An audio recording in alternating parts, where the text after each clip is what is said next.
O Sublime Peregrino, capítulo 6.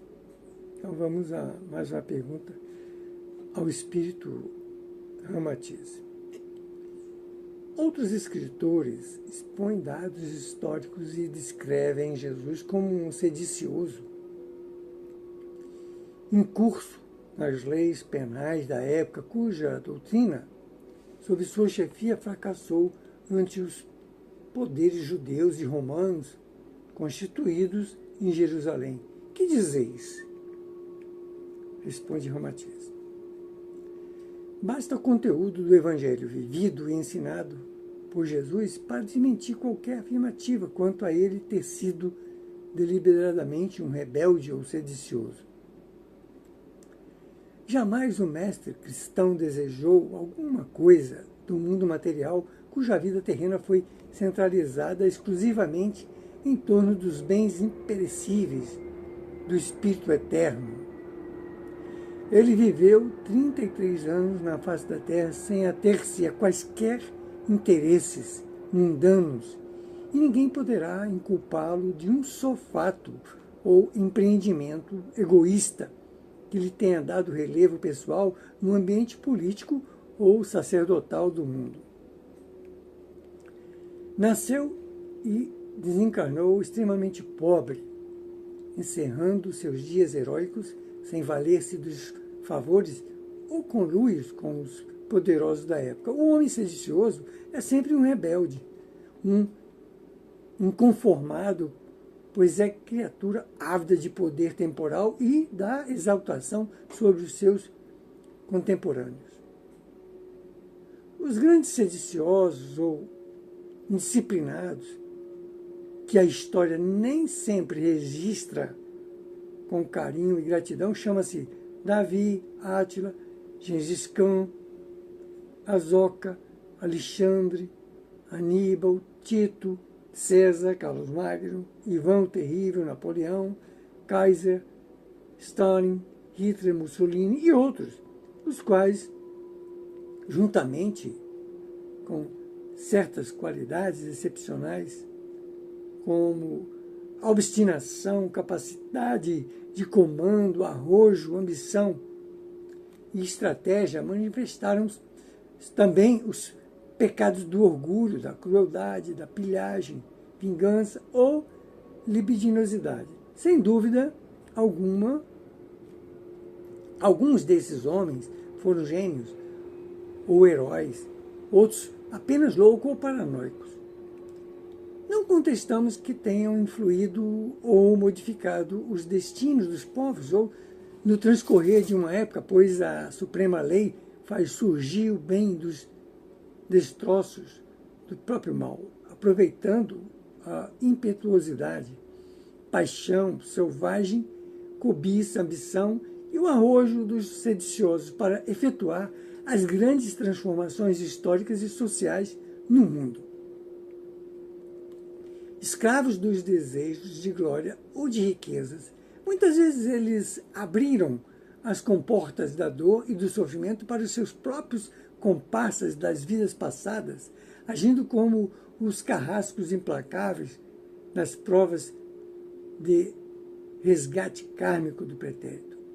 Examinando as tropelias sangrentas narradas no Velho Testamento, podemos certificar-nos do imenso número de soldados, comparsas e aventureiros judeus que naquela época praticaram as mais bárbaras atrocidades. No entanto, sob o gáudio da justiça divina, eis que eles retornam à carne, travestido ainda na figura de judeus, porém humilhados e vítimas dos nazistas, nos formigerados campos de concentração e em mortes cruéis para resgatar os débitos clamorosos do pretérito.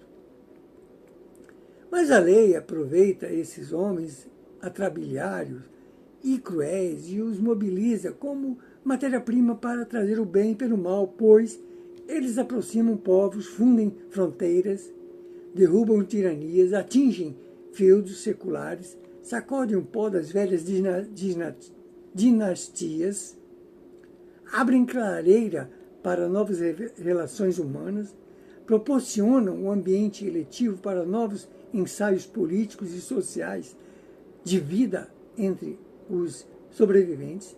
Durante a Revolução Francesa, cometeram-se as mais bárbaras atrocidades e injustiças sob o slogan esperançoso de liberdade, fraternidade e igualdade. A pilhagem foi organizada e oficializada pelos poderes dominantes. Dela não se beneficiaram apenas os pobres e os injustiçados, mas também os oportunistas, os delinquentes e os facínoras, espécie de corvos adejando sobre a carniça. Mas, paradoxalmente, desse movimento sangrento e sarcasticamente amparado pelos próprios conceitos da moral superior, nasceram os princípios que depois consolidaram urna jurisprudência mais digna e a soberania popular pela doutrina da democracia. Quantas vezes surgem da ralé indivíduos inexpressivos que se projetam no furor dos empreendimentos e das tropelias sangrentas, ávidos de gloriosas mudanças. Aliás, gloriosas mundanas e festejados pelas multidões tolas dominados pelo cabotismo ou cabotinismo e pela paranoia perigosa. Isso é uma pergunta, tá? Vou até repetir porque eu atropelei aqui. Quantas vezes surgem da ralé indivíduos inexpressivos que se projetam no furor dos empreendimentos e das tropelias sangrentas, ávidos de gloriosas mundanas e festejados pelas multidões tolas, dominados pelo cabotinismo e pela paranoia perigosa. Servis incultos, temerosos, enfermiços, frustrados, miseráveis e impotentes, depois se tornam monstros, bárbaros, impiedosos, cínicos, irracíveis, brutos e orgulhosos, quando são guinados ao poder absoluto, passando a desforrar-se dos mínimos vexames e ressentimentos que acumularam durante seus dias inexpressivos e desfavoráveis. Então, estamos vendo aí, né? Atualmente. No entanto, Jesus sempre foi criatura pacífica, de atitudes claras e honestas, esclarecendo que o seu reino não era deste mundo e cuja conduta não era dúbia nem capciosa, jamais se assemelhando a qualquer sedicioso do mundo, nunca praticou em sua vida qualquer ato de rebeldia, desforra ou crueldade que pudesse nivelá-lo à conduta dos homens despóticos e belicosos. O seu bom senso sempre aconselhava aos homens dar a César o que é de César e a Deus o que é de Deus.